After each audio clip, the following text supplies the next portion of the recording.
যেই বন তার কোণে বহন করতে করতে স্কিন একটু মোটা হয়ে গেল। আপনারা দেখছেন কিনা? অনেকের কিন্তু স্কিন যদি খোলা থাকে তাহলে এটা একটু মোটা হয়ে যায়।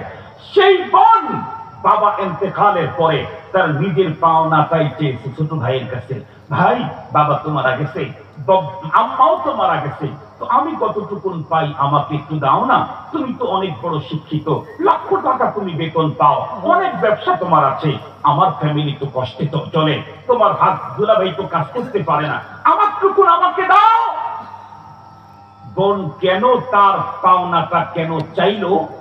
এই জন্য এলাকার মাতব্বরদেরকে ডেকে নিয়ে এসে যদি 16 আনা পায় 8 আনা দেয় আর 8 আনা মুরব্বীদের চোখ রাঙ্গানিতে ক্ষমা করে দিতে হয়। আপনাদের কিশোরগঞ্জে আছে কিনা জানি না, সিরাজগঞ্জে আমরা দেখেছি অনেক সময় গ্রাম্য মুরব্বী যারা তাদের চোখ রাঙ্গানি, তারা ফতুয়া দেয়, বন্টন নামা দেয়। কি বন্টন নামা? বোনেরা তো বাড়ির অংশ পায় না। এই গার্ডিয়ান, আপনাকে এই পাওয়ার কে দিল? রব বলেছেন লিজ্জাকারে নিসফু হাদ্দিল উনসায়াইন, বাবার রেখে যাওয়া সম্পদ স্থাবর অস্থাবর দেশে বিদেশে নগদ যেখানে আছে, যেখানে ভাইয়ের অংশীদার সেখানে বোনের অংশীদার, যেখানে ভাইয়ের হিস্সা সেখানে বোনের হিস্সা।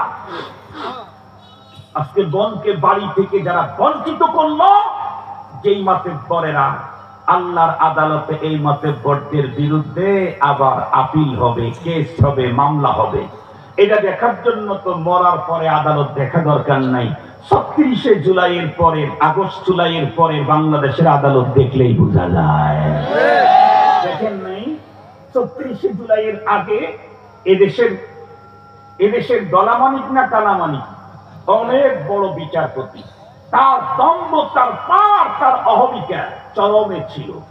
সে টকশোতে গিয়ে উপস্থাপিতের উপরে আক্রমণ করত, যাকে তাকে অমক্কার অমক্কার বলতো। অমক্কার মানে শুরুকার বললাম আর কি, অমক্কার অমক্কার বলতো, যে যেত তাকে মারতে।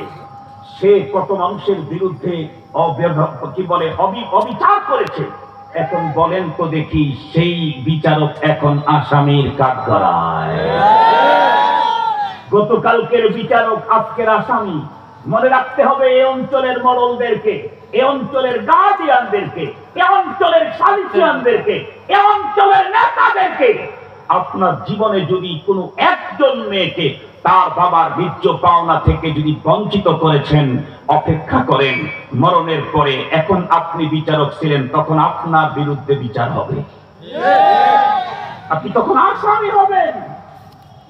দুঃখের কথা বলতে হয়, বোনকে দেওয়ার সময় দিয়েছে অর্ধেক, এরপরে ওই বোন যদি এই বাসায় আসে তাহলে ভাই কথা বলে না, ভাবি তো দেখতেই পারে না, ভাবি যত গেটই খুলতে চায় না। আমি জিজ্ঞাসা করতে চাই, কার জন্য গেট খুললা ভাই? বন্ধু, ফ্রেন্ড, ক্লাস ফ্রেন্ড, বান্ধবী, তাদের জন্য এত আইটেম। ও তো তোমারে কোনোদিন তোমাকে টয়লেট করায় নাই, ও তো কোনোদিন তোমারে গোসল করায় নাই, ও তো তোমার 20 লক্ষ টাকা দেয়ও নাই। বরং যদি দিয়ে থাকে, তোমার বোন তোমাকে বাবা মারার পরেও দিয়েছে, নিয়েছে 8 আনা, সে পাইতো 16 আনা।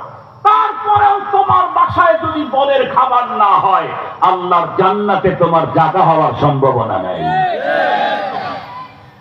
তারপরেও যদি তোমার বাসায় তোমার বোনের খাবার না হয়, তোমার মতো গাদ্দারের জায়গা আল্লাহর জান্নাতে হবে না।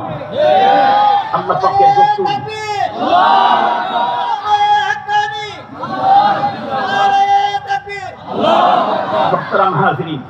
এই জন্য একেবারে শেষ কথাটা বলে দিচ্ছি, আজান হয়ে গেছে অনেক জায়গাতে। বিশ্বনবীকে খাদিজাতুল কুবরা রাদিয়াল্লাহু তাআলা আনহা ডেকে বললেন, ওগো আল্লাহর হাবিব, আপনি কোনো ভয় পেন না। কেন? কাল্লা ওয়াল্লাহি লা ইউখদিকাল্লাহু মা ইউখদিকাল্লাহু আবাদা। রব আপনার কখনো অমঙ্গল করবেন না, কারণ আপনার ভিতরে আছে মানবিক গুণাবলীর সর্ব উন্নত জিনিসটা। ইন্নাকা লাতাসিলুর রাহমা। আপনি তো আত্মীয়তার সম্পর্ককে জোড়েন, আত্মীয়তার সম্পর্ককে আপনি রক্ষা করেন। এই কাজ যারা করে তাদের জন্য কখনো অমঙ্গলের ফয়সালা রব কখনোই করেন না। মুসলমান ভাইরা আমার খুব ভালো করে বুঝবেন, সঙ্গত কারণে যত দূর পর্যন্ত মাইকের আওয়াজ যায়, আল্লাহর পয়গম্বরের সিরতের আলোচনা সারা জীবন শুধু শুনবো আর কথাগুলি শুনে শুনে চোখের পানি ছাড়বো আর কান দিব, ফায়দা কিছু হবে কিন্তু ওয়ান টাইম ফায়দা যদি পেতে চাই তাহলে আমাকে পয়গম্বরের চরিত্রে চরিত্রবান হতে হবে।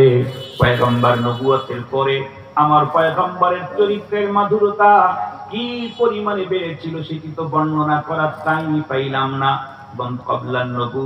নবুয়ত প্রাপ্তির আগেই পয়গম্বরের ভিতরে যে চরিত্রের সৌন্দর্যতা ছিল তার ভিতরে একটা হলো আল্লাহর পয়গম্বর আত্মীয়তাকে এমন ভাবে রক্ষা করছেন, উম্মতদেরকে বলে গেছেন সিলমান কাদাক, যে তোমার সঙ্গে আত্মীয়তা ভঙ্গ করতে চায় আমি পয়গম্বরের অর্ডার হলো তুমি তার সঙ্গে আত্মীয়তা জোড়ায়া দাও।